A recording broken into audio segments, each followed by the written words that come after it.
Nauumay ka na ba sa mga content creator na puro sayaw, travel o kalokohan ng paandar? Para ma-cleanse ang inyong feed, scroll ka lang para makita mga influencer na hatid ay good vibes at good influence. Laliw ka na, natuto ka pa. Kilalanin natin silang mga edu-creator sa report na ito. Kung babad ka sa social media, chances are napanood mo na siya sa kada scroll mo. Bakit nga ba blue ang kulay ng langit? Alam mo ba kung ano ang pinakamalaking bulaklak sa buong mundo? Bakit namuputol ang buntot ng butiki tapos tumutubo? Siya si Luis Ann Nagal. Mas kilala sa kanyang signature intro as This is life! This is life! This is life! This is life! Ang intention po talaga ng mga content ni Lance is makakuha po yung audience natin, yung mga nanonood po sa atin, ng pagkatuto po talaga. patok ang content niya na tungkol sa mga random trivia. Ano nga ba ang nauna? Ang itlog o ang manok? Bakit tumitiklop ang makahiya kapag hinahawakan? Alam mo ba kung bakit dalawang button para sa flush? Marami sa kanyang videos tungkol sa mga hayop. No wonder, dahil si Lance, nag-aaral ngayon ng veterinary medicine. Alam mo ba kung anong deadliest animal sa buong mundo? Puting! Buhaya! O leon! Hindi man po technical yung terms, pero at least na-absorb po nila.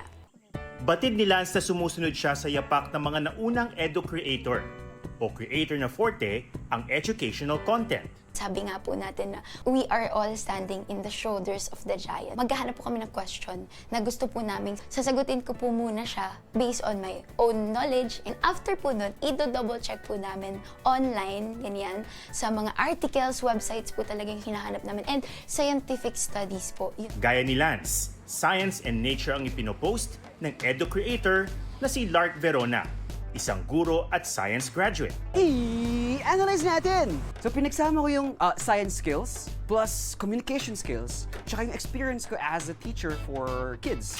Pumupunta rin si Lark sa mga lugar na hindi basta naaabot ng maraming Pinoy para mas mailapit sa kanyang audience ang agham at kalikasan. What if I told you that this place literally changed science forever?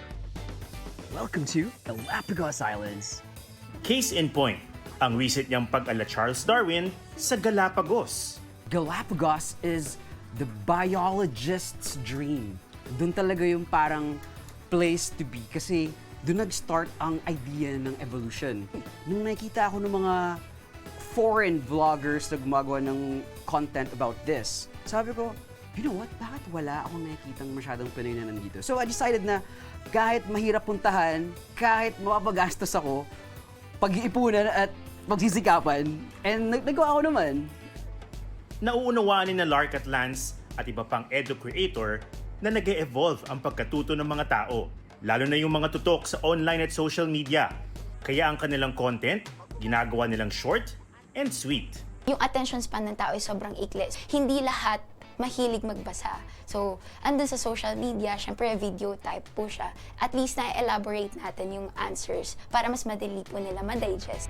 At sa gitna ng paglipanan ng misinformation at disinformation, tinitiyak ni Lance at Lark na ang content nila totoo at nakabatay sa siyensya.